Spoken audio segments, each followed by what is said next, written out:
Hello and welcome. My name is Donald Curry. I'm a master hypnotist, NLP practitioner, and naturotherapist. Today we're going to be talking about developing healthy habits and behaviors with food. Developing a good relationship with the food that you eat is essential. It enables the human body to reach its best state of health so that it can function optimally.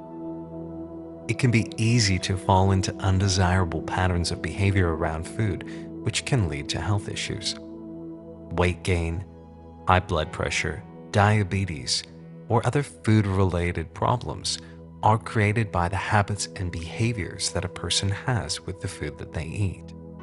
With today's busy lifestyle, many people choose convenience foods over whole foods to save time.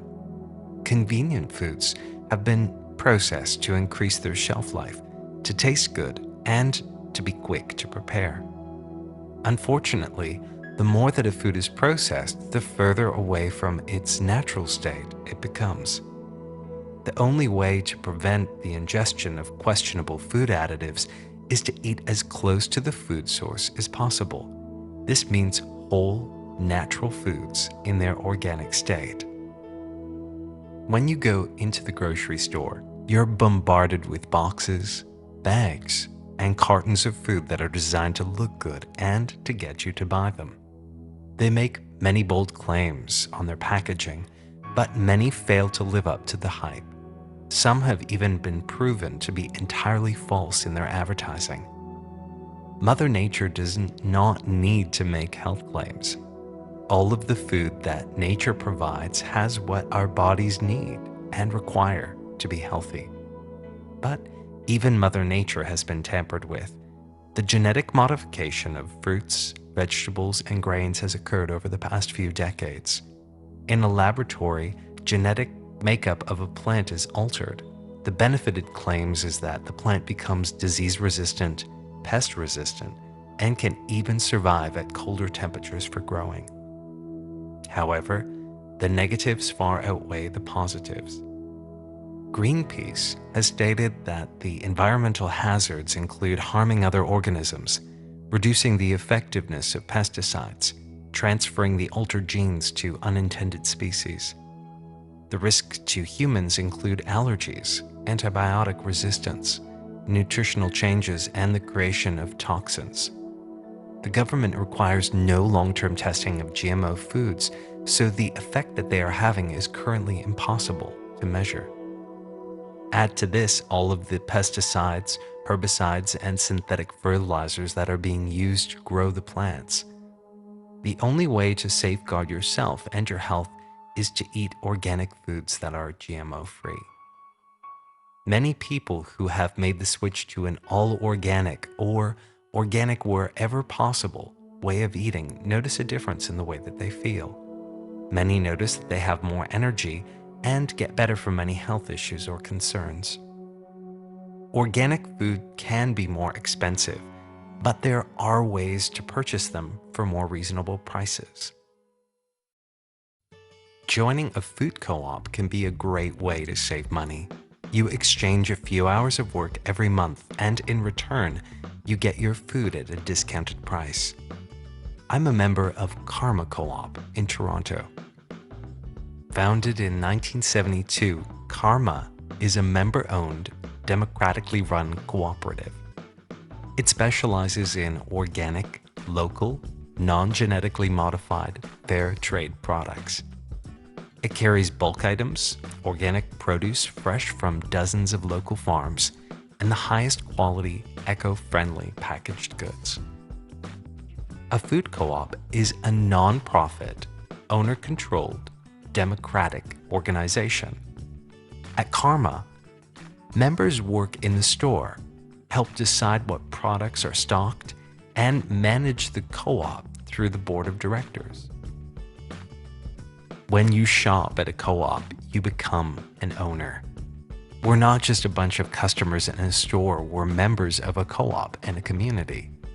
That's why we all work to take care of the store and contribute our time to the various committees and the board.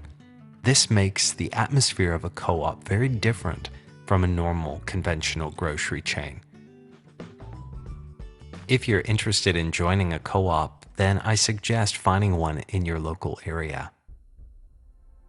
Joining a community-supported agriculture program can also be a great way to eat organic while supporting local farmers. In this model, a farmer grows for a specific amount of people, and you usually receive one share, which contains enough to feed a family of 4 for a week.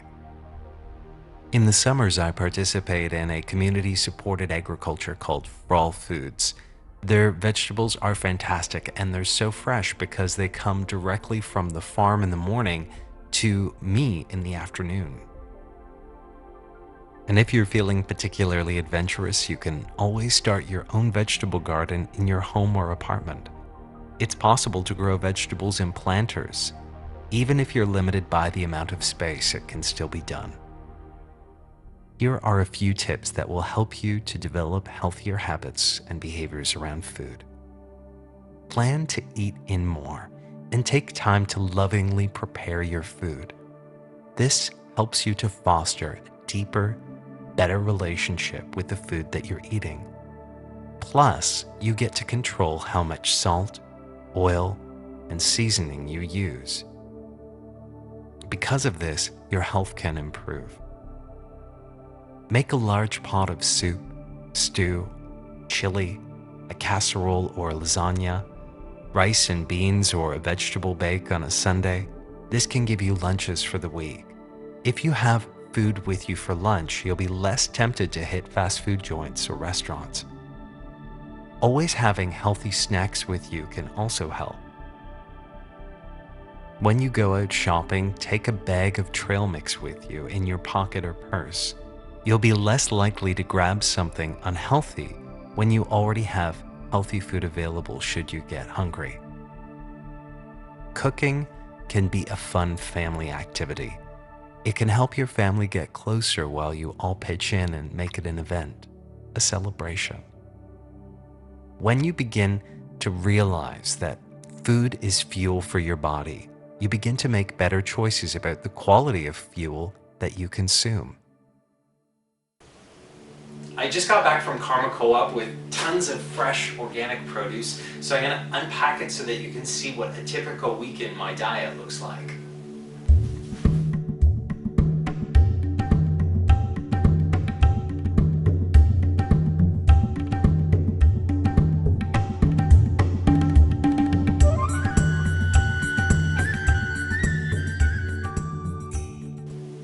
So this is a typical week in my diet. Nothing processed, nothing in a box or a bag, nothing that you couldn't put into the ground and have it decompose. What we put into our bodies is so important. What we eat definitely affects other levels of our being. What we eat affects our mind, our emotions. So when you start providing your body with the appropriate foods that are going to nourish it and give it the sustenance that it needs, then you're going to be able to get so much more done in life. I can certainly attest to the fact that ever since I've changed my lifestyle around food and my habits and behaviors, that my life has definitely improved in so many ways. When you start caring about what you put into your body, you start getting more energy. You start feeling better, looking younger. There's a definite correlation between what we eat and how we feel. When you provide your body with the appropriate foods that it needs to do its job, you optimize your health and you get more bang for your buck. You have more energy, you feel better, and you look better. I love to start off my day with green vegetable juices. Green vegetable juices are like a turbocharge for your brain and for your body. I use kale, collard greens, Swiss chard, sometimes I juice romaine lettuce, and parsley. I've got carrots that sometimes I also juice as well. So a lot of this will go to salads and those morning juices. Sweet potatoes, a wonderful source of energy and carbohydrates for the day. Beets, which are loaded with antioxidants and vitamins. Rutabagas, these are awesome for making fries with, believe it or not. Rutabaga fries. Celery, which sometimes also goes to juicing. Sometimes I just put some almond butter on it and eat it as a snack on the go. Mushrooms, which are great for chopping up and frying with onions. I've got sunflower seed butter, which is a nice alternative to almond butter. Some sprouts, broccoli, some parsnips, bananas, apples, grapefruits, lemons, and some avocados.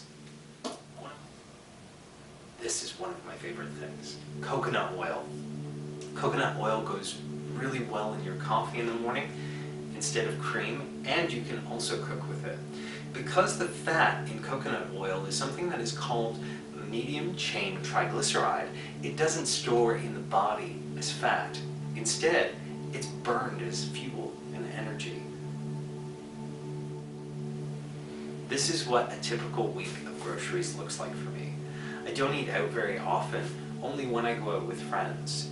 So when I am working out of my home or when I'm in the office, what I'll do is I'll pack up food and I'll bring it with me to make sure that I always have something healthy that is there and available for me to eat so that I don't make poor food choices.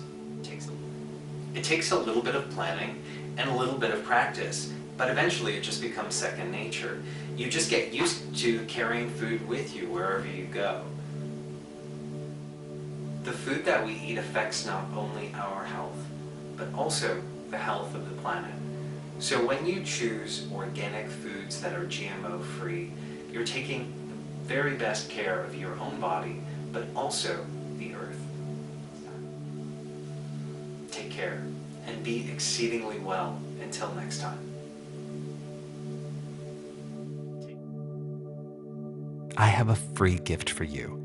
It's a hypnosis MP3 program called Restoring Healthy Habits and Behaviors with Food. It's yours free when you visit my website and sign up for my newsletter. Visit www.donaldcurry.com. Once again, that's www.donaldcurry.com. Take care and be well until next time.